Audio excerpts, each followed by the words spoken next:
अंदर से। तो आज की वीडियो में हम पढ़ने वाले हैं goods and service tax unit 3 PYQs के साथ। और ये जो वीडियो होने वाली है स्पेशली ड्यू के बच्चों के लिए बीकॉम प्रोग्राम के लिए बनाई गई है, उनके सिलेबस को ध्यान रखते हुए।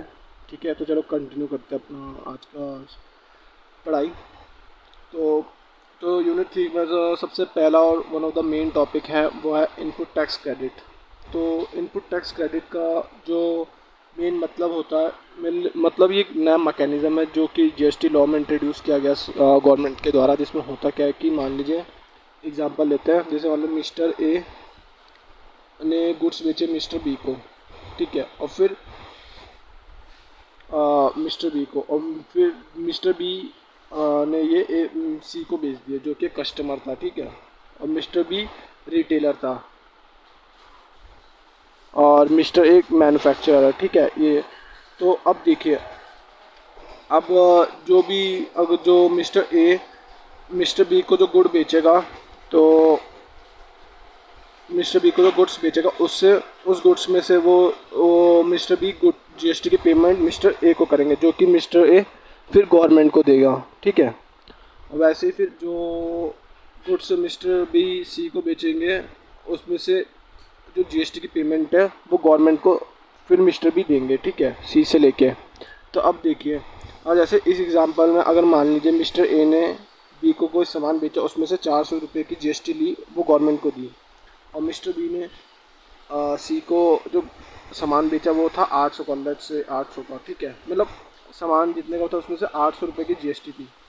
तो अब देखिए, मतलब अब जो मिस्टर बी है उसने पहले ही 400 रुपये की जीएसटी मिस्टर ए के थ्रू गवर्नमेंट को दे दिया। तो इसमें होगा क्या कि जो गवर्नमेंट है वो इनपुट टैक्स क्रेडिट देगी 400 का, मतलब अब जो 800 रुपये हैं उनको पूरे के पूरे 800 नहीं देने सरकार को, इसमें से माइनस होंगे 400 की जो पहले दे चुका है ए के द्वारा, तो सिर्फ 400 रुपये की ही पेमेंट करेंगे और बाकी 400 वो अपने पास रख लेंगे एज इनपुट टैक्स क्रेडिट, ठीक है।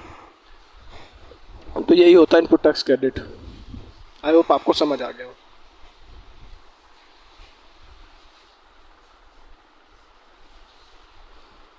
अब बात करते हैं सेक्शन 16 की, एलिजिबिलिटी फॉर टेकिंग आईटीसी, मतलब कौन कौन एलिजिबल है इस सेक्शन में आईटीसी लेने के लिए। Condition for claiming ITC, every registered person shall be entitled to take ITC, मतलब जो भी पर्सन रजिस्टर्ड है जीएसटी एक्ट में, ठीक है, तो वो इंटाइटल हो जाएगा आईटीसी के लिए। और गुड्स एंड सर्विस और बोथ मस्ट बी यूज्ड और intended to use in course of furtherance of his business, और जो भी गुड्स हैं वो बिजनेस में यूज़ होने चाहिए तभी मिलेगा, अगर वो पर्सनल पर्पज के लिए यूज़ करेगा तब नहीं मिलेगा, ठीक है। He has receive the said goods और service except in the case of bill to ship to model, ठीक है, और उसको गुड्स और सर्विस रिसीव नहीं होनी चाहिए, ऐसा नहीं होना चाहिए कि उसको गुड्स और सर्विस रिसीव ही नहीं हुई हो, ठीक है। बस इसका एक एक्सेप्शन है bill to ship to model. The supplier has paid the said amount of tax as charged in the invoice to appropriate government in cash or by way of utilization of input tax credit as admissible, ठीक है। और supplier को जो said amount है वो देना होगा government को, या तो कैश में दो या तो by way of utilization of input tax credit. जैसे हमने एग्जांपल में पढ़ा था, बी ने क्रेडिट दिया था ए के द्वारा गवर्नमेंट को, ठीक है, वैसे ही claimant of input tax credit has furnished his return under section 39 in formal, उसको अपने रिटर्न को भी फर्निश करना होगा इस सेक्शन में। No IT shall be allowed to register person in respect of invoice which is not communicated to register person form of GST R two B, मतलब अगर आईटीसी तब भी नहीं मिलेगा अगर कोई भी रजिस्टर पर्सन इनवॉइस के रिस्पेक्ट में कम्युनिकेट नहीं करता दूसरा respect communicate to register person in form GST, मतलब जीएसटी आर टू बी भी फॉर्म, आसान भाषा में कहते तो GST R two B register person के द्वारा फिल होनी चाहिए, ठीक है।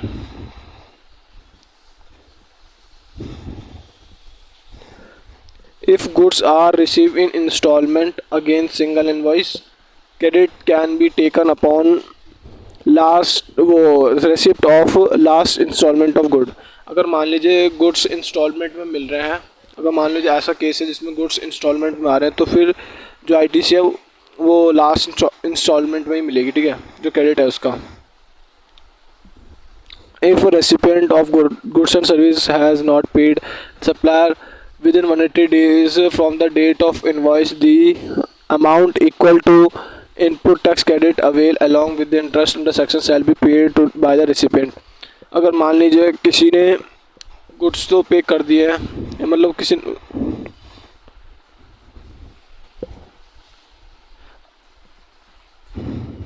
अगर मान लो किसी रेसिपिएंट ने सप्लायर को गुड्स एंड सर्विस पे नहीं किया 180 दिन के अंदर, वो भी जब से इनवॉइस इशू हुई है, तो फिर क्या होगा, जो इनवॉइस वो इनपुट टैक्स क्रेडिट जो अवेल किया गया था सप्लायर के द्वारा, या फिर अगर मान तो फिर वो कैंसिल हो जाएगा और साथ के साथ उसे इंटरेस्ट भी पे करना पड़ेगा, ठीक है, बाय रेसिपिएंट। सॉरी ये यहाँ पे सप्लायर नहीं रेसिपिएंट होगा, ठीक है।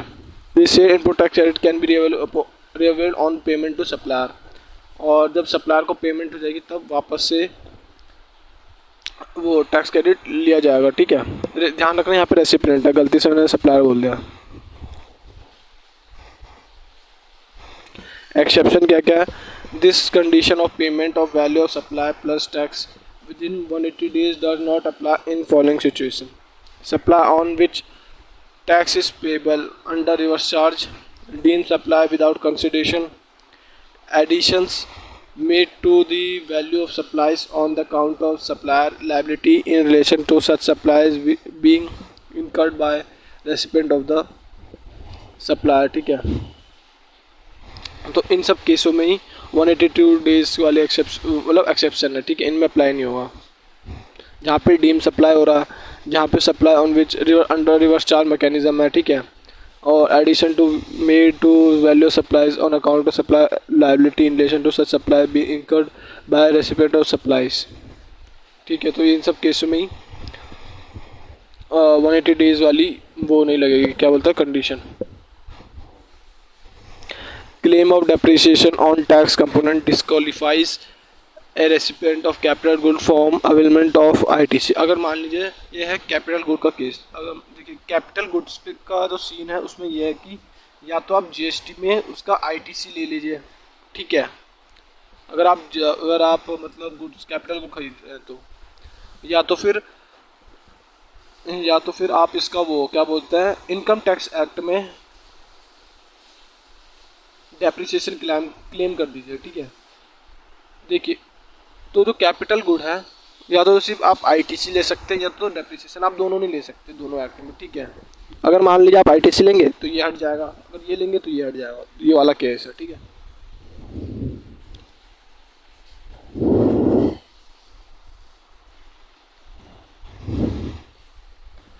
अब बात करते हैं आगे, time limit for availment of ITC extended section 16(4). ITC on invoices relating to financial debit notes issuing any financial year can be availed on or before।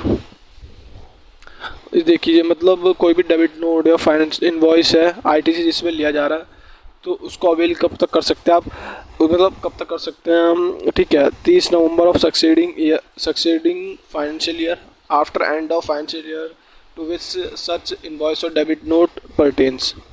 जिस साल की भी जो इनवॉइस थी उस साल के एंड के बाद जो अगला साल है सक्सेडिंग ईयर वाला फाइनेंस उसके 30 नवंबर तक आप ले सकते हैं, या तो फिर actual date of filing annual return, या तो जब तक एनुअल रिटर्न फाइल नहीं कर देते फॉर रेलिवेंट ईयर जीएसटीआर 9 में तब तक।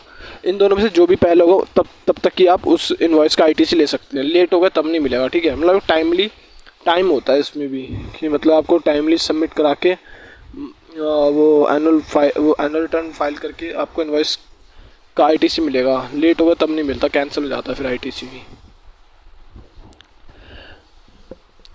Reversal of ITC by recipient, ठीक है।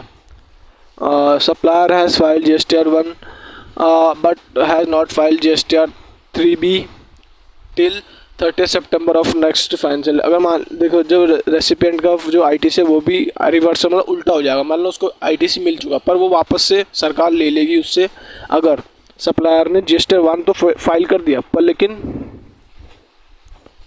लेकिन जीएसटीआर 3B फाइल नहीं किया, ठीक है, वो भी 30 सितंबर के अगले फाइनेंशियल ईयर के।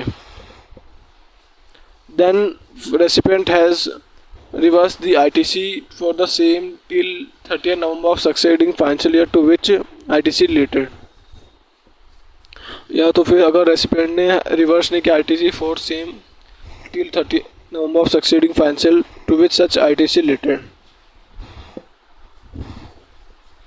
ठीक है, मतलब फिर अगर मान लीजिए अगर ये वाला केस होता तो तब जो रेसिपेंट है उसको ITC को रिवर्स करना होगा 30 नवंबर तक सक्सीडिंग के फाइनेंशियल ईयर तक जिससे वो ITC रिलेटेड है। ठीक है, however recipient is eligible to take ITC as when supplier file GSTR 3B। लेकिन अगर मान लीजिए सप्लायर ने फिर GSTR 3B भर दिया तो जो ITC रिवर्स था वो वापस से मतलब रेसिपेंट एलिजिबल हो जाएगा उसको लेने के लिए।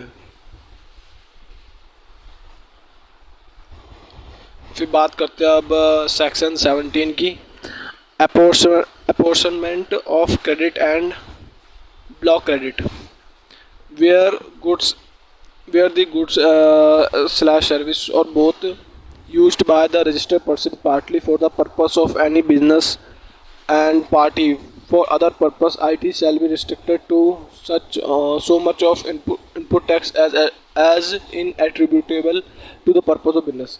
आसान भाषा में कहें तो इस सेक्शन 2 के हिसाब से मतलब जैसे मान लीजिए आप कोई भी सामान लेके आए, मान लीजिए आपने एक AC लिया, ठीक है, या फिर AC भी नहीं तो ये तो कार ली, आप उस कार को 50% ऑफ द टाइम अपने बिजनेस में और 50% ऑफ द टाइम अपने हाउस वर्क के लिए यूज़ करते हैं। तो अगर मान लीजिए वो कार में आपको 5 लाख की GST पे करनी पड़ी तो उसमें से 2.5 लाख की ही ITC आपको अवेलेबल होगा, इसका 50%। ठीक है, मतलब जितना बिजनेस के लिए किसी भी गुड्स को यूज़ करेंगे उतनी ही परसेंटेज ही ITC आपको अवेलेबल होगा और rest of the ITC cancel हो जाएगा एज आप उसका फर्दर ऑफ बिजनेस में यूज़ नहीं कर रहे हैं। ठीक है,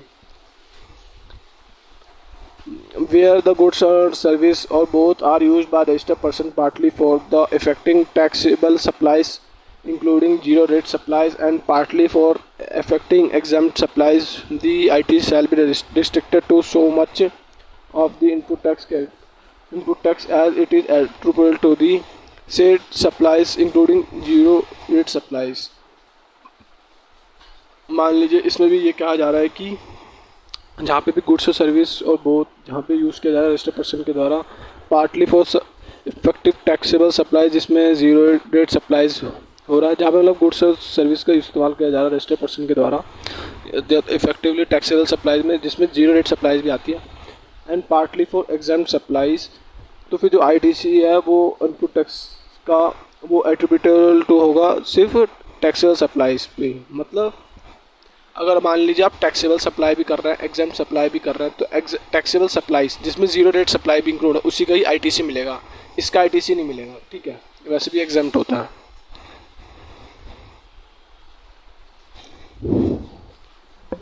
A banking company or financial institution include non-banking financial company shall have the option to either comply with section 2 या तो सेक्शन 17(2) से कंप्लाई कर ले जो कि ये रहा, या तो फिर अवेल कर ले 50% of eligible ITC in the month and the rest shall be lapse, या तो फिर वो 50% ITC जो भी उस मंथ का है वो लेके बाकी सबको ख़त्म कर दे। मतलब 50% उनका ख़त्म हो जाएगा, 50% ही अवेल कर पाएंगे। दोनों में से जो सही है वो कर सकते हैं, मतलब उनके पास चॉइस है। Note restriction of 50% shall not apply to tax paid on supply to distinct person provided that the option 1 self-accept shall not be withdrawn during the remaining part of financial year।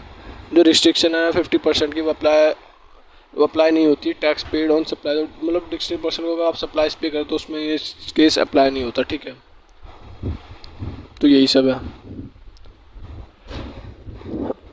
इसमें भी वो भी case देगा अगर कि जो option है वो एक बार अगर एक्सरसाइज कर लिया गया वो वापस नहीं लिया जा सकता for the remaining part of financial. मतलब एक बार आपने यूज़ कर लिया 50% वाला केस तो फिर आप बाकी साल के लिए उसे वापस मतलब हटा नहीं सकते, फिर आपको पूरे साल वही करना पड़ेगा जो आपने एक बार ऑप्शन ऑप्ट आउट कर लिया। अब बात करते हैं ब्लॉक क्रेडिट्स की।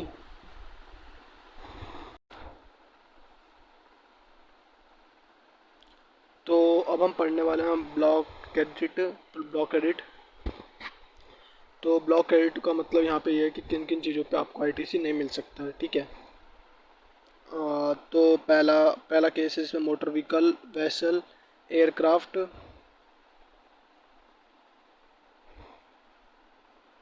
तो जो मोटर व्हीकल, वेसल्स और एयरक्राफ्ट है उन पे ब्लॉक क्रेडिट नहीं मिलता जनरली। आईटीसी इन पे आईटीसी ब्लॉक्ड है। However ITC is available in following case, पर एक्सेप्शन इसमें भी है, देखते हैं क्या क्या। Motor vehicle with seating capacity more than 13% including driver, जहाँ पे ड्राइवर प्लस 12 लोग और मतलब पैसेंजर के 12 लोग उससे ज़्यादा हो, तो तब उस केस में आईटीसी अवेलेबल है, ठीक है। या तो ये जिस motor vehicle purchase for further supply, अगर फर्दर सप्लाई के लिए ले रखा हो। Motor vehicle, vessels, aircraft purchase for providing transportation passenger service, अगर पैसेंजर सर्विस के लिए, ट्रांसपोर्टेशन पैसेंजर सर्विस के लिए ले रखा तब। मोटर व्हीकल ले रखा ड्राइविंग स्कूल के लिए, वेसल ले रखा नेविगेशन ट्रेनिंग के लिए, और एयरक्राफ्ट ले रखा फ्लाइंग स्कूल के लिए। मतलब अगर वो किस तरह की ट्रेनिंग प्रोवाइड करने के लिए वो व्हीकल ले गए, मतलब ये सब ले गए तब। मोटर व्हीकल, वेसल और एयरक्राफ्ट ट्रांसपोर्टेशन ऑफ गुड्स के लिए तब भी आईटीसी अवेलेबल है, इन केस में अवेलेबल है, ठीक है, ध्यान रखना। वैसे जनरली ब्लॉक्ड है पर इन चीज़ों में अवेलेबल है। Following shall not be considered as motor vehicle, hence ITC available. और इन सबको मोटर व्हीकल की डेफिनेशन से जीएसटी में बाहर रखा गया और फिर इनमें मतलब आईटीसी अवेलेबल है। तो जो कि पहला ट्रेन, ऐसा व्हीकल जो रन होता है फिक्स रेल पे। मोटर व्हीकल 2 या 3 व्हीलर वाला up to 25 CC capacity. Motor vehicle vehicle run with factory enclose premises, ऐसे व्हीकल जो फैक्ट्री में ही चलते हैं उन वो भी मोटर व्हीकल की डेफिनेशन में नहीं आते हैं, मतलब उन पर आईटीसी अवेलेबल है। General insurance repair,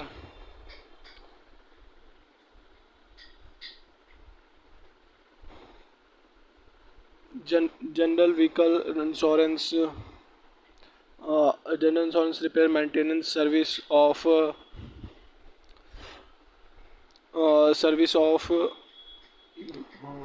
of motor vehicle, vessel, aircraft, generally ITC is blocked.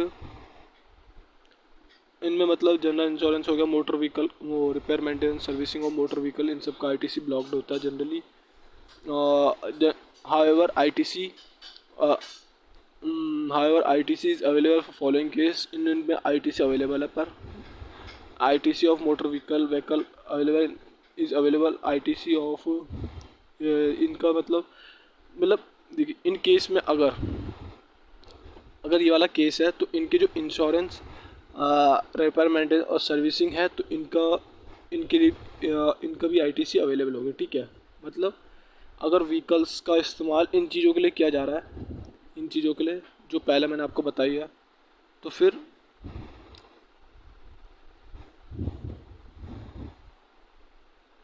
अगर मोटर व्हीकल्स का इस्तेमाल इन चीज़ों के लिए हो रहा है तो तब इन पे मिलने वाले general insurance, repair maintenance, servicing की भी आईटीसी फ्री, मतलब आईटीसी अवेलेबल है। Registered person is manufacturer of motor vehicle, vessel, aircraft, अगर तब भी इनका general insurance, repair maintenance, servicing available होगी फिर आईटीसी पे। General insurance, repair maintenance, servicing of service availed for further supply of such service, मतलब अगर कोई इंसान ये सब सर्विस ले रहा है फर्दर आगे सप्लाई करने के लिए तो तब भी आईटीसी अवेलेबल होगा।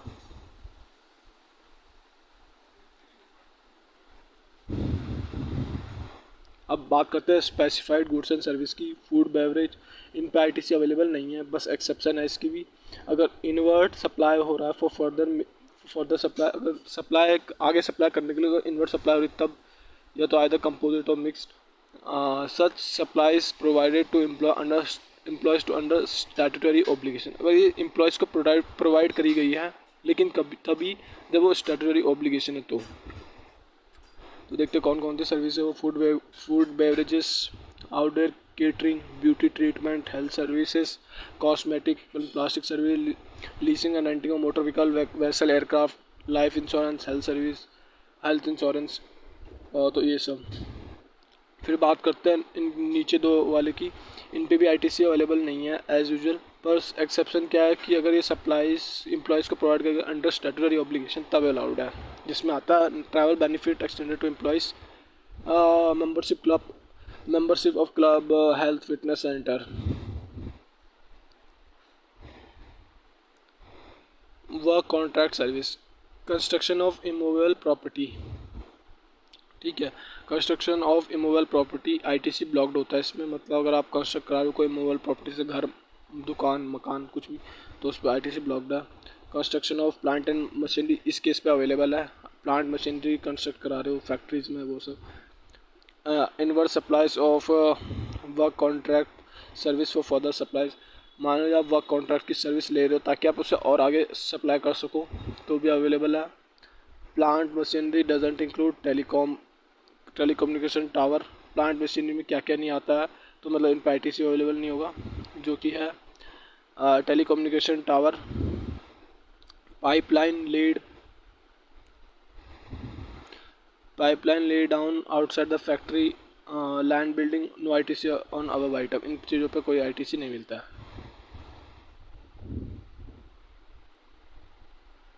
गुड्स और service purchase for construction of immovable property ITC blocked, goods and service purchase for construction of plants and machinery ITC available, ठीक है। ITC other cases where ITC is blocked, no ITC of tax paid on composition scheme, मान लीजिए आप कोई composition scheme ले रहे हैं तो तब उसमें ITC अवेलेबल नहीं होता। No ITC is available for goods and service provided by NTRP in India, however ITC is available for GST paid on import of goods। अगर आप मतलब अगर कोई non resident structural person procure कर रहा है गुड्स तो उसको आईटीसी अवेलेबल नहीं होगा, लेकिन आईटीसी अवेलेबल तभी होगा जब पर इंपोर्ट ऑफ गुड्स के केस में हो सकता है, ठीक है, क्योंकि उसमें रिवर्स चार्ज मैकेनिज्म लगता है। और बात करें इसकी goods purchase for personal consumption, obvious सी बात है कंज्यूमर्स को नहीं मिलता है आईटीसी, जो नॉर्मल कस्टमर होते हैं। Goods destroyed, dispose of, gift, sample, देखिए ध्यान रखिए सैम्पल ये एग्ज़ाम में पूछा जाता है, राइट ऑफ, लॉस, स्टोलन, तो ये सब भी, इन सब पे भी आईटीसी ब्लॉक्ड होता है। GS goods and service both received by taxable person which are used और intended to use for corporate social responsibility referred under section in section 135 of companies act 2013।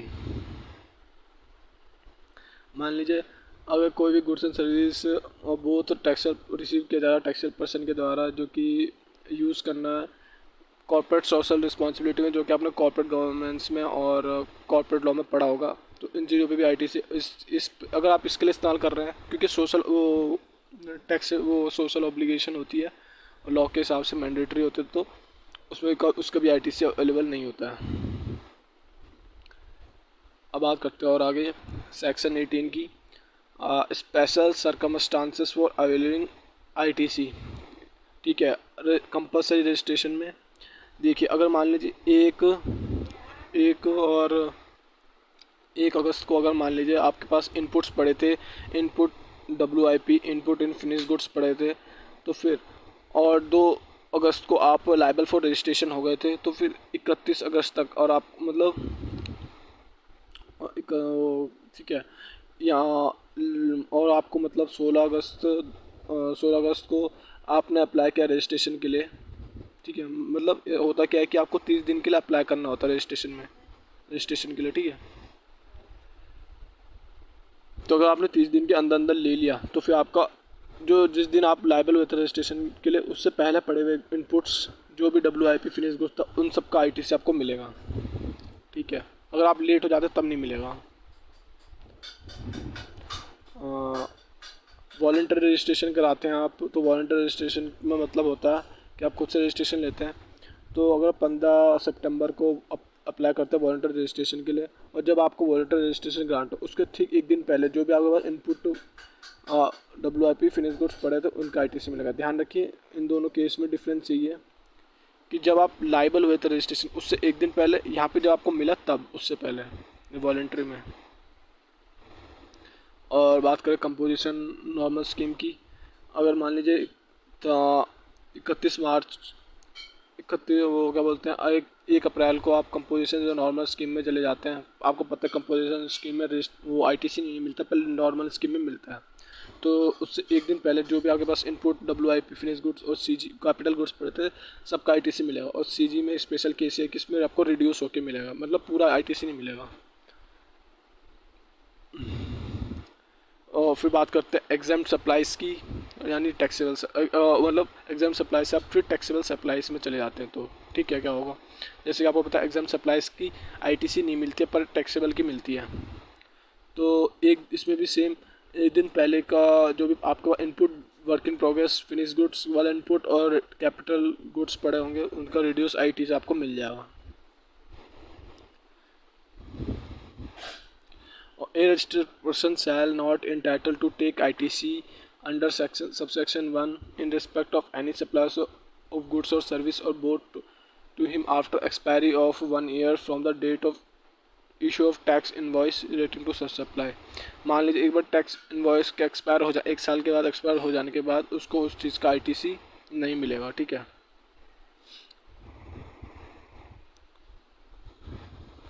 ITC in case of amalgamation demergers where there is change in constitution। और constitution का मतलब यहाँ पे India का constitution की बात नहीं हो रही, यहाँ पे कंपनी के कॉन्स्टिट्यूशन की बात हो रही है, जो कि MOA AOA होते हैं। ठीक है, transfer of business with specified provision of transfer of liability, transfer sell allow to transfer unutilise IT to transferee. मतलब मान लीजिए किसी कंपनी में डीमर्जर अमेलगमेशन हो रहा है, तो उस केस में जो ट्रांसफ़र कंपनी है वो चाहे तो जो ट्रांसफरी को आईटीसी दे सकती है। इस चीज़ के लिए उसे ट्रांसफ़र को फाइल करने होंगे आईटीसी 202 वो common on the common portal and acceptance by transfer, और ट्रांसफरी को भी एक्सेप्ट करना होगा। Such it shall be credited to electronic ledger of credit ledger of transferee. तो जो भी आईटीसी है वो क्रेडिट किया जाएगा electronic credit ledger of ITC transferee के क्रेडिट में, मतलब अकाउंट में। ठीक है, क्रेडिट लेजर में। Reversal of credit on shifting to composition scheme और when taxable supplies become exempt supplies. अगर मान लीजिए कोई भी पर्सन ऐसी स्कीम में जा रहा है या फिर ऐसी सप्लाई कर रहा है जो कि जिस पे आईटीसी अवेलेबल नहीं है, तो फिर उसको उसे रिवर्स करना होगा। और जो भी उसके पास जब वो कर रहा है उससे एक दिन पहले का। ठीक है,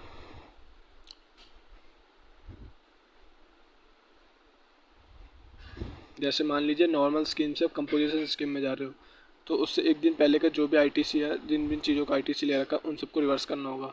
same goes to taxable supply से आप एग्जाम सप्लाई की तरफ मूव कर रहे हैं।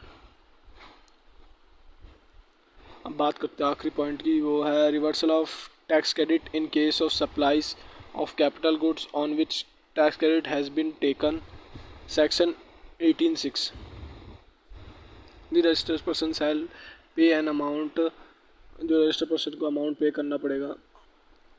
ITC shall be taken on such good reduce by 5% per quarter of year or part thereof from the date of issue of invoice of such goods, or the tax on the transaction value of such goods such capital goods whichever is higher।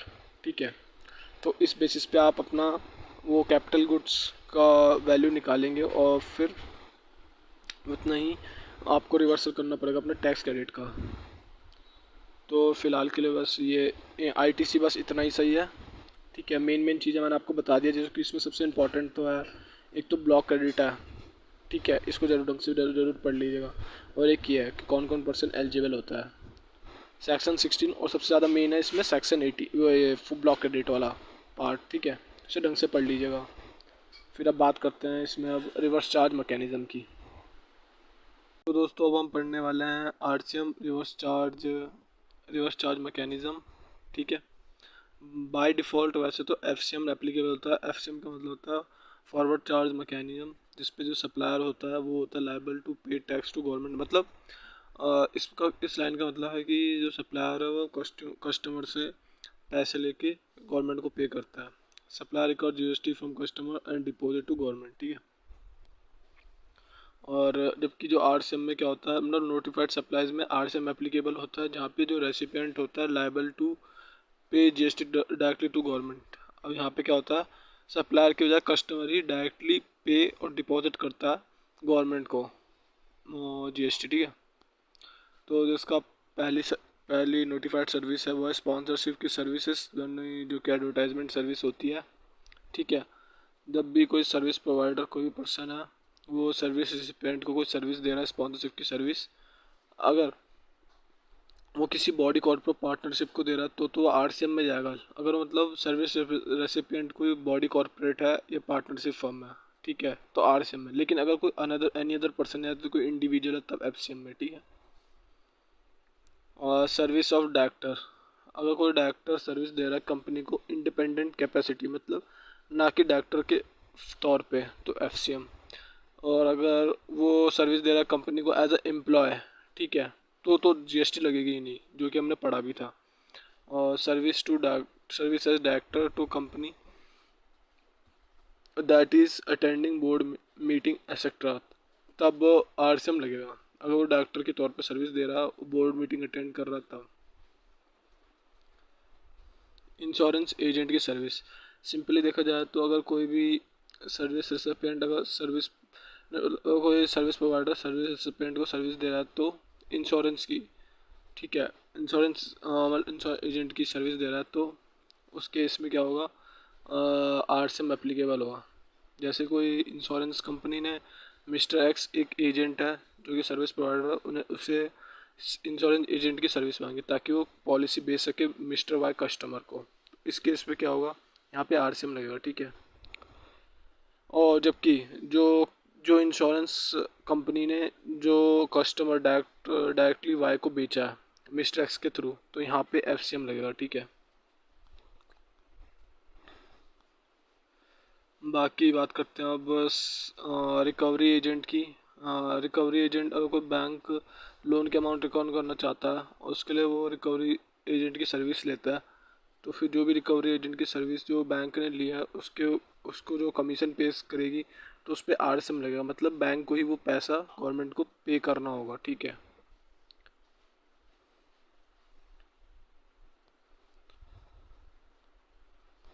बाकी में बीच बीच में examples भी लिखे हैं मैंने, जिसको आप पढ़ के आसानी से समझ भी सकते हैं, ठीक है। Service of business facilitator to bank, person who helps bank to grow his business. ऐसे बिजनेस फैसिलिटेटर वो होते हैं जो कि बैंक को ग्रो करने में मदद करते हैं। Business facilitator refer to bank pursue clients for the proposal facilitate banks to carry out the transaction but they can not transact on behalf of bank. कहने का सिंपल मतलब है, ये बैंक के बिहाफ को खुद से ट्रांजेक्शन नहीं कर सकते हैं, पर ये क्लाइंट को रेफ़र करते हो, क्लाइंट लाते हैं बैंक के लिए। तो ऐसे केस में भी आरसीएम लगता है। जो भी कमीशन बैंक, जो भी कस्टमर ये ला रहा है, उसके बदले में जो कमीशन पे कर रहा है, उस कमीशन पे जो टैक्स है वो बैंक ही भरता है, ठीक है। और ध्यान रखिए, बिजनेस ये एक सर्विस प्रोवाइडर है और ये सर्विस रेसिपिएंट है, ठीक है, जो कि गवर्नमेंट को पैसा देगा। यहाँ पे सर्विस रेसिपिएंट ही पैसा देता है गवर्नमेंट को। और एक और चीज़ जो मेन है, अगर रूरल ब्रांच के केस में जीएसटी से एग्जाम्प्ट है ये वाली सर्विस, मतलब अगर मतलब कोई बिजनेस फैसिलिटेटर किसी गांव में अपनी सर्विस दे रहा है किसी बैंक और रूरल ब्रांच के, मतलब किसी बैंक के रूरल ब्रांच को, तो वहाँ पे तो जीएसटी लगेगा ही नहीं। और बाकी केस में ये सब नॉर्मली आरसीएम में ही लगता है, ठीक है।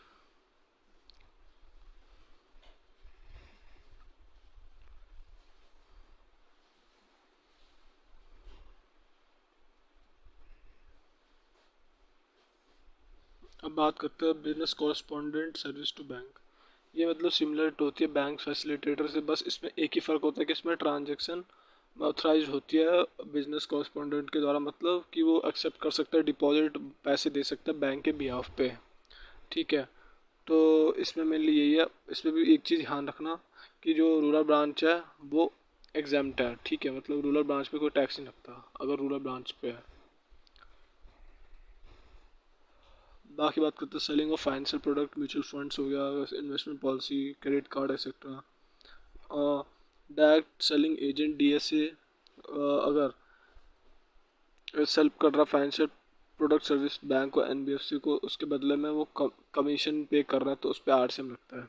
ध्यान रखना, अगर कोई डीएसए अगर कोई कंपनी फॉर्म एलएलपी है तो टैक्सेबल होगा एफसीए में। लेकिन अगर कोई दूसरा पर्सन है, जैसे कोई इंडिविजुअल ऐसा ब्रोकर या फिर डायरेक्ट सेलिंग एजेंट के तौर पे काम कर रहा है, तो टैक्सेबल होगा आरसीएम में, जो कि that is bank NBFC liable to pay government. ठीक है, मतलब इस केस से जो बैंक और एनबीएफसी है वो पैसे देंगे। लेकिन अगर कोई मान लो कोई कंपनी ब्रोकर के तौर पर काम कर रही है तो कंपनी पे एफसीएम में कंपनी ही पे करेगी tax. Legal service by arbitral tribunal advocate form of advocate. ठीक है, ध्यान रखिए, court service tribunal setup under any law example NCLT negative list में आते हो। ठीक है, मतलब तो उन पे जो वो ना जीएसटी से बाहर है उन पे टैक्स नहीं लगेगा। ठीक है, लेकिन यहाँ पे जो आर्बिट्ररी ट्राइब्यूनल की बात करिए, वो प्राइवेट वालों की बात करिए, जो प्राइवेट आर्बिट्रल ट्राइब्यूनल होते हैं, और एडवोकेट्स ऑफ फॉर्म्स की बात करी गई है। ठीक है, अगर वो सर्विस प्रोवाइड कर रहे हैं गवर्नमेंट को तब तो एग्जाम्प्ट है, लेकिन अगर वो किसी नॉन एंटिटी बिजनेस को कर रहे हैं तब भी एग्जाम्प्ट है, यानी किसी इंडिविजुअल को। अगर वो किसी बिजनेस को दे रहे हैं और प्रीवियस फाइनेंशियल ईयर में अगर उनकी जो थ्रेश होल्ड है रजिस्ट्रेशन की एक्सीड होती है, यस, तो आरसीएम एप्लीकेबल होगा, अगर नहीं तो फिर एग्जाम्प्ट है। अगर temporary transfer of permitting use of copyright related to DAM work, DAM का मतलब यहाँ पे होगा शॉर्ट फॉर्म है ड्रामेटिकल आर्टिस्ट टू म्यूजिक। अब कोई भी जैसे AR रहमान है, वो म्यूजिक कंपोज करते हैं, उसका राइट टी सीरीज़ को देते हैं, इसी भी एग्जांपल है। ठीक है, तो उसके बदले में जो टी सीरीज़ है वो रॉयल्टी पे करते हैं 50 लाख की। तो ऐसे केस में क्या होगा, जो आरसीएम है वो एप्लीकेबल होगा, क्योंकि यहाँ पे AR रहमान ने एक म्यूजिक वर्क से रिलेटेड कॉपीराइट ट्रांसफ़र किया है। ठीक है, मतलब उन्होंने म्यूज़िक बना के उनको दिया है, जिसमें टी सीरीज़ ही लायबल होगी जीएसटी पे करने के लिए। Temporary transfer of copyright relating to library work, जिसमें ऑथर ऑफ बुक्स, यहाँ पे लाइब्रेरी का मतलब ऑथर ऑफ बुक्स, जैसे मान लीजिए जेम्स बॉन्ड एक ऑथर है एटॉमिक हैबिट बुक के, उन्होंने पब्लिश करी है राइटिंग, ठीक है, XYZ पब्लिशर को, तो उसके बदले में वो रॉयल्टी पे करते हैं। तो पहला ऑप्शन तो है कि वो बाय डिफ़ॉल्ट आरसीएम मतलब आरसीएम में ही XYZ पब्लिशर ही आरसीएम के थ्रू मतलब पे कर दे गवर्नमेंट को, या तो फिर ऑथर खुद से चाहे तो वो एफसीएम में जीएसटी पे कर सकते हैं। ठीक है, इन सब स्टेप को फॉलो करके। बाकी मैं इतना डिटेल में जाऊंगा नहीं, क्योंकि बहुत ज़्यादा डिटेल हो जाएगा और पेपर में इतना डिटेल पूछेगा नहीं। ठीक है, ये सब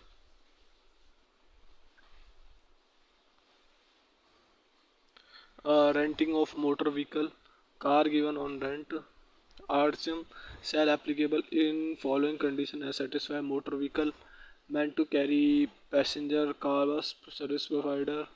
ठीक है, ध्यान रखिए, रेंटिंग ऑफ मोटर व्हीकल में भी जैसे कार जो दे रखे रेंट पे, उसमें आरसीएम ही लगता है, जैसे service provider any person other then body corporate के अलावा। ठीक है,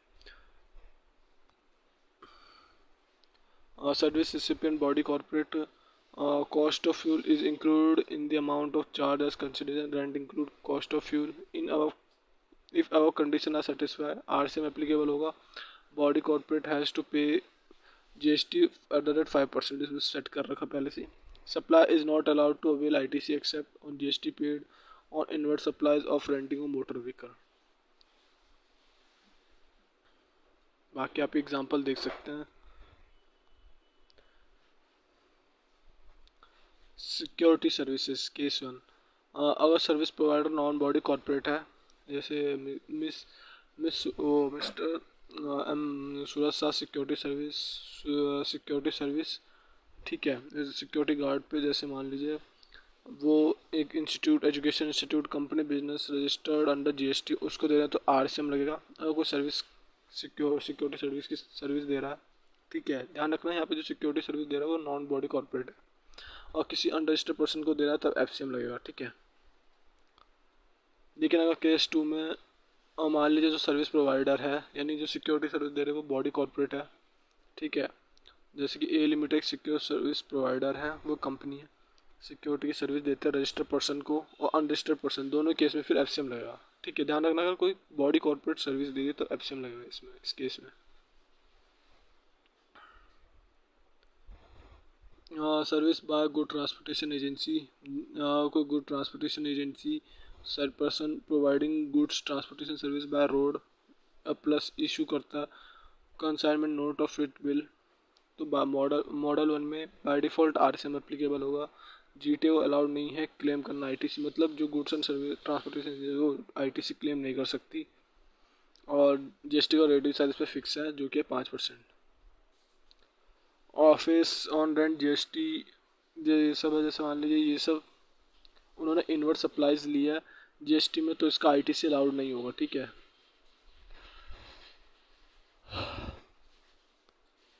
ये सब देखिए नोटिफाइड पर्सन है, अगर जीटी की सर्विस नोटिफाइड पर्सन को दिया जाता तभी आरसीएम लगेगा, लेकिन अगर अनरजिस्टर्ड पर्सन और person registered under section 51 to TDS deduct करने के लिए डिपार्टमेंट इस्टेब्लिश ऑफ गवर्नमेंट, अगर मतलब government central government union territory और लोकल अथॉरिटी के सर्विस दे तब तो एग्जाम्प्ट है, ठीक है, तब एग्जाम्प्ट ही है इनकी सर्विस। और नोटिफाइड पर्सन कौन कौन से है, वो है कोई भी factory society under standard society regulation act 1860, any cooperative society, any person registered under GST, any body corporate, any firm, AOP, BI, यहाँ पे बॉडी ऑफ इंडिविजुअल और AOP का मतलब एसोसिएशन ऑफ पर्सन, ठीक है। एनी कैजुअल टैक्सेबल पर्सन, तो उस case में नोटिफाइड वो आरसीएम लगेगा। बाकी आप एक से खुद से भी देख लीजिए ऐसा। बाकी एक मॉडल 2 क्या है, जब जीटीए ऑप्शन टू पे टैक्स अंडर एफसीएम, अगर मान लीजिए जीटी खुद से ही मतलब ऑप्ट कर रहा है एफसीएम में देने पे, तब जीएसटी का रेट 12% है। पर फ़ायदा यहाँ पे ये होगा कि इनको कि जीटी को फिर एलिजिबल हो जाएगा आईटीसी क्लेम करने के लिए फॉर इनवर्ट सप्लाईज, ठीक है। अगर आरसीएम ले रहा तो 5% टैक्स देगा और एफसीएम में तो 12, पर ध्यान रखना यहाँ पे फ़ायदा ये आईटीसी मिलेगा, ठीक है, इस पर नहीं मिलेगा आरसीएम में। फिर बात करते हैं renting of movable immovable property by central government as state government union territory local authority except by ministry of railways FCM में, ठीक है, फिर वो एफसीएम में हो जाएगा। और किसी भी रजिस्टर्ड पर्सन को वो करते हैं रेंट तो आरसीएम एप्लीकेबल होगा, ठीक है, लायबल टू पे। लेकिन अगर अनरजिस्टर्ड पर्सन को दे दे तब एफसीएम है, ठीक है।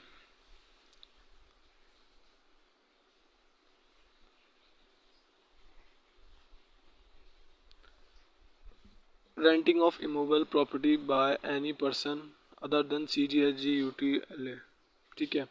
कॉमर्शियल प्रॉपर्टी ऑलवेज एफसीएम, मान लीजिए कोई भी पर्सन इमूवेबल प्रॉपर्टी दे रहा है इन सब के अलावा, तो तब एफसीएम एप्लीकेबल होगा। अगर कॉमर्शियल प्रॉपर्टी दे रहे हैं, अगर रेजिडेंशियल प्रॉपर्टी लेट आउट हो रही है तो रजिस्टर्ड पर्सन को हो रही है तो आरसीएम, लेकिन अनरजिस्टर्ड पर्सन को हो रही है तो वो एग्जाम्प्टी है, फिर तो लगेगा ही नहीं, ठीक है। बात करते हैं थोड़ा 16 पॉइंट की। फिर transportation of goods by vessel ship from place outside India up to custom port in India, मान लो कोई भी गुड्स का ट्रांसपोर्टेशन ऑफ वेसल के द्वारा बाहर के प्लेस से इंडिया तक, ठीक है, वो भी इंडिया का कस्टम पोर्ट था। जैसे यूएसए से इंडिया के पोर्ट पे आ गया कोई गुड्स इंपोर्ट किया गया तो उस पर तो कस्टम ड्यूटी लगेगी, पर जो उसके बाद जो फ्रेट्स हैं ऑन ट्रांसपोर्टेशन को उस पर जीएसटी लगेगी, जो भी आरसीएम में, जो कि इम्पोर्ट नहीं देगा। Security lending services, security owner share land करता है सिक्योरिटी बोरोवर को और ब्रोकर के थ्रू, ठीक है। तो ये तो ओन करता है 1000 शेयर्स रिलायंस के, जैसे एग्जांपल ले लिए, और जो ब्रोकर है उसने sell today 1 share of 3000 and buy next month 2500, ठीक है। तो सर्विस 1 क्या है इसमें, जो ब्रोकर ने सिक्योरिटी ओनर को दिया, ठीक है, तो यहाँ पे जो कमीशन लगेगा उस पर एफसीएम ही लगेगा, ठीक है। लेकिन जो ब्रोकर ने सिक्योरिटी बोरोवर को सर्विस दी है तो उस पर भी एफसीएम ही लगेगा, ठीक है। और जो तीसरी सर्विस है सिक्योरिटी, उन्होंने जो सिक्योरिटी बोरोवर को लैंड करा है सिक्योरिटीज़, उस पर आरसीएम लगा, ठीक है। जो ब्रोकर सर्विस देगा उस पर एफसीएम ही है, पर जो सिक्योर जो पियोनो सिक्योरिटी बोरोवर को जो फैसिलिटी दी, मतलब सिक्योरिटी लैंड कर रहा है, उसमें आरसीएम लगेगा, ठीक है। जिसका मतलब जो कि ये है कि सिक्योरिटी वो लायबल होगा जीएसटी पे करने के लिए। Service by overseeing committee to RBI, RBI operate manage overlook, ठीक है। तो मतलब ये जो ओवरसीइंग कमेटी है इसका काम होता है आरबीआई के ऑपरेशन को मैनेज करना, ओवरलुक करना। तो इसमें जो इनकी सर्विस है उस पर भी आरसीएम लगता है, मतलब आरबीआई लायबल होता है पे करने के लिए जीएसटी गवर्नमेंट को। इंपोर्ट ऑफ सर्विस में under section 711 1B section 1C read with schedule first, ठीक है। तो अगर आउटसाइड इंडिया से सर्विस दी जाए, इंडिया में आरसीएम एप्लीकेबल होता है, ऑब्वियस सी बात है। फिर नोट करने वाली बात है, import of service for personal purpose consideration पे supply under section 1। However such supply is exempted from GST, वो सप्लाई एग्जाम्प्ट है जीएसटी, मगर इसमें कंसिडरेशन पे हो तो क्या जाता है पर्सनल पर्पस के लिए।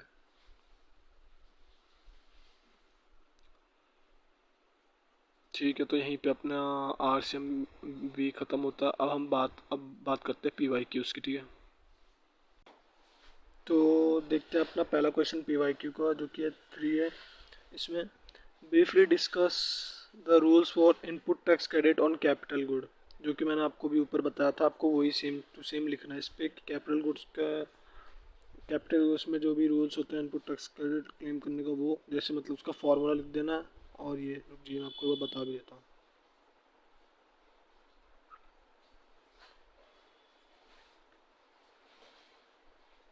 ये वाला।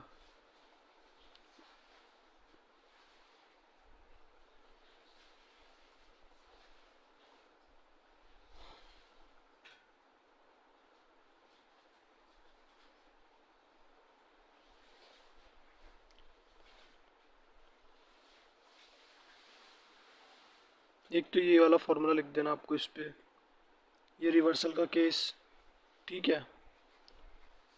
और एक ये ऊपर वाला,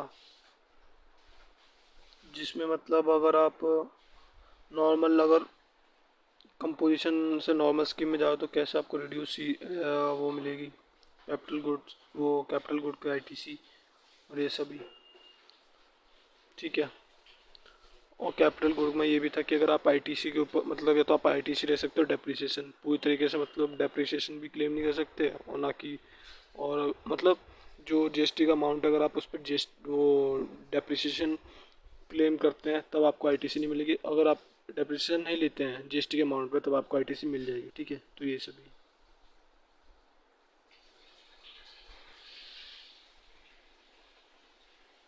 तो मेनली आपको ये सेक्शन है इसी को ही लिखना है बस, ठीक है। ये सेक्शन नंबर 18, जो इसमें मेनली जो कैपिटल गुड वो कैपिटल गुड्स का जो कैपिटल गुड्स का रिलेटेड जो पोर्शन है मेनली वही सब, ठीक है। तो अब बात करते हैं अगले क्वेश्चन की, what is apportionment of input tax credit in case of partly taxable and partly exempt supply, same section 17 ये वाला अपोर्शमेंट ऑफ क्रेडिट वाला।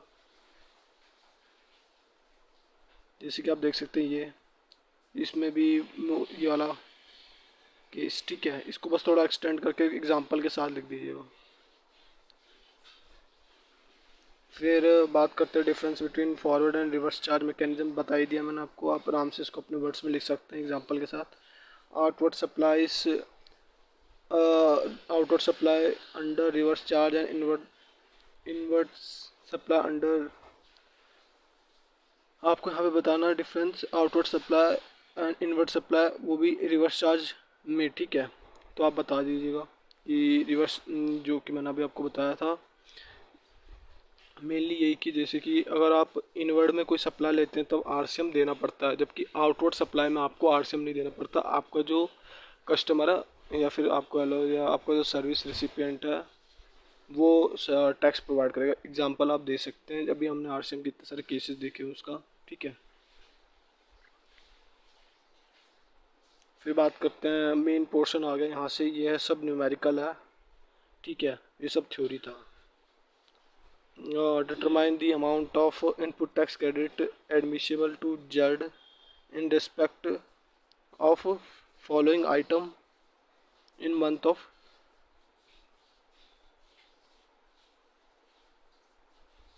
इन मंथ ऑफ जुलाई 2024 की, मतलब कितना इनपुट टैक्स क्रेडिट जेड ले सकता है मंथ ऑफ जुलाई के लिए। ठीक है, तो पहला देखते हैं, गुड्स और service both use for personal consumption. जब पर्सनल कंजप्शन आ गया तो इसका तो आईटीसी मिलेगा नहीं।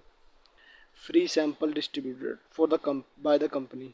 अब यहाँ पे कंपनी से मतलब नहीं, यहाँ पे मेन है सैंपल डिस्ट्रीब्यूट कर दिया, सैंपल है, अगेन इसका भी आईटीसी नहीं मिलेगा।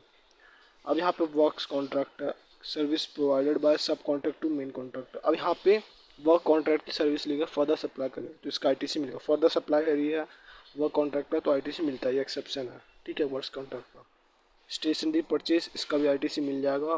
ठीक है, बस purchase by company for transportation of employees from the residential of office and back. देखिए, वैसे तो मोटर व्हीकल का तो एग्जाम्प्ट नहीं था जीएसटी, पर एक केस था, आपने भी देखा होगा, जहाँ पे 13% से ज़्यादा कैपेसिटी वाले मोटर व्हीकल पे आईटीसी अवेलेबल था, तो बस भी उसी में इंक्लूड होती, तो इसका भी आईटीसी अवेलेबल होगा। Truck are use for transportation of goods. Truck जिसका इस्तेमाल ट्रांसपोर्टेशन के लिए ट्रांसपोर्टेशन ऑफ गुड्स का इस्तेमाल हो रहा है किसी मोटर व्हीकल का, तब उसका भी आईटीसी अवेलेबल है। Sir, aircraft purchase by aviation school. अब देखिए, यहाँ पे स्कूल के लिए लिया गया ट्रेनिंग प्रोवाइड करने के लिए, तो आईटीसी अगेन अवेलेबल है। Goods sold by non resident taxable person in India.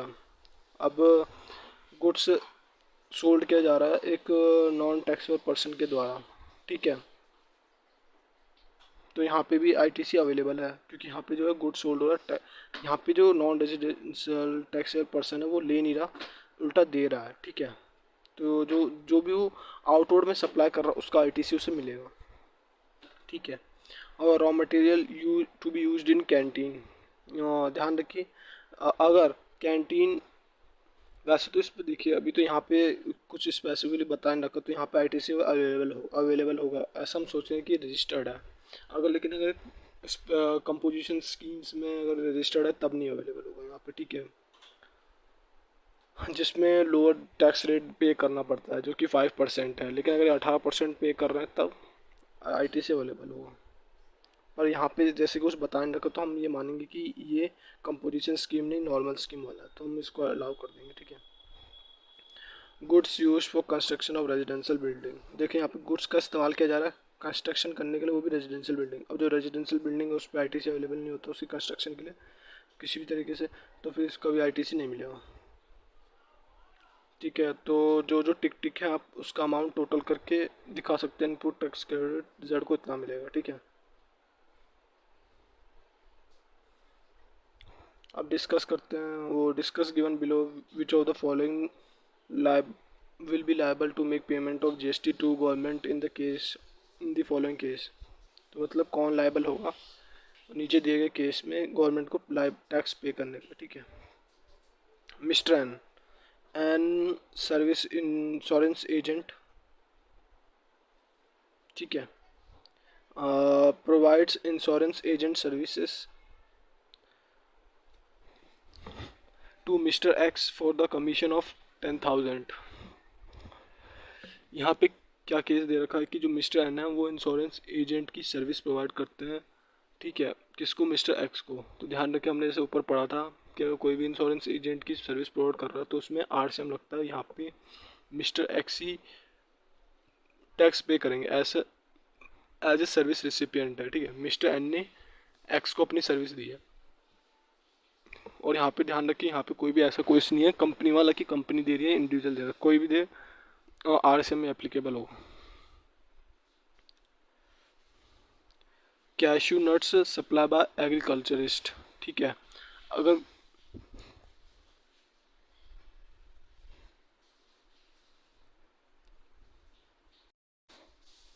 तो यहाँ पे जो कैश्यू नट सप्लाई किया जा रहा है एग्रीकल्चरिस्ट के द्वारा, तो ये देखिए, ऐसा कोई भी केस हमने पढ़ा तो था नहीं आरसीएम में, तो इसे यहाँ पे एफसीएम ही एप्लीकेबल होगा। ठीक है,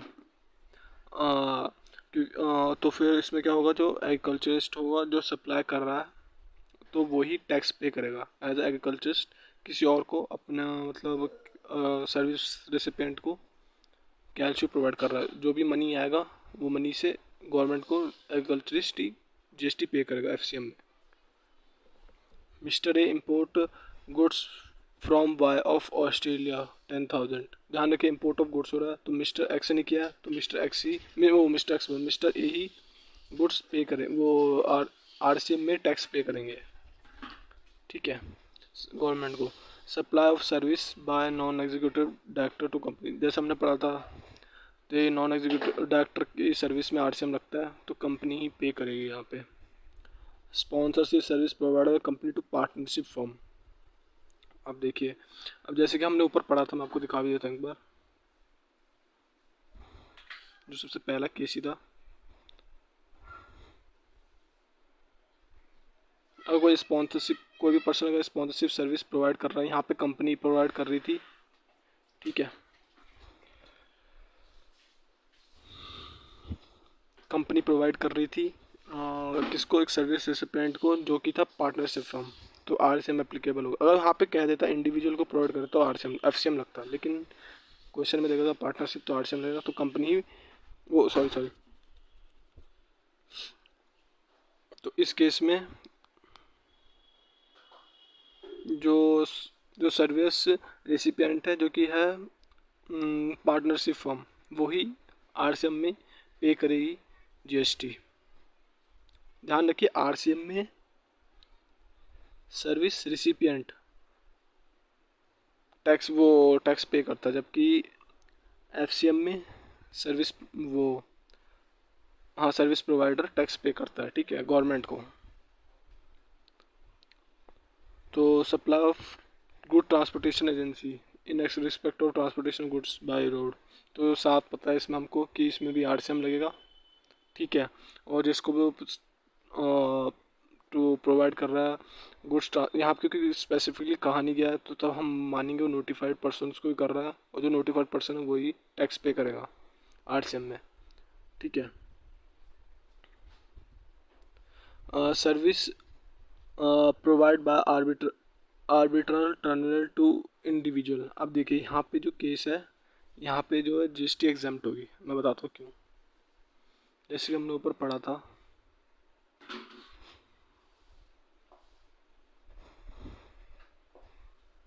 ये रहा कि अगर किसी भी अगर कोई भी आर्बिट्रल ट्राइब्यूनल अगर नॉन बिजनेस एंटिटी को सर्विस प्रोवाइड कर रहा है तो वो एग्जाम्प्ट होगा। तो हमारे केस में भी वो किसी इंडिविजुअल को प्रोवाइड कर रहा था जो कि एक बिजनेस एंटिटी नहीं है, तो ऐसे केस में ये सर्विस एग्जाम्प्ट है, टैक्स ही नहीं लगेगा, तो फिर कोई पे भी नहीं करेगा, ठीक है। एक्स इज, अब फिर अगला देख लेते हैं।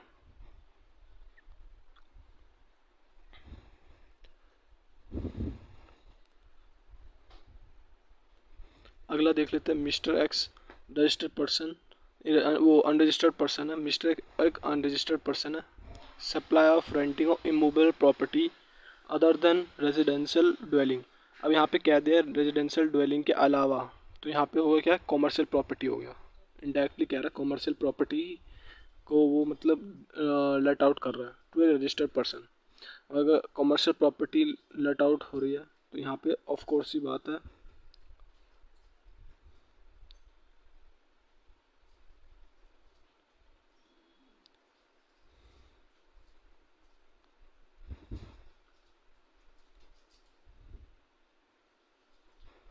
ये देखिए, कोई भी रेंट कर रहा है immovable property by any person other then इनके, तो मतलब तो फिर वो क्या होगा, एफसीएम में अब वो टैक्स पे करेगा, ठीक है, कॉमर्शियल प्रॉपर्टी को।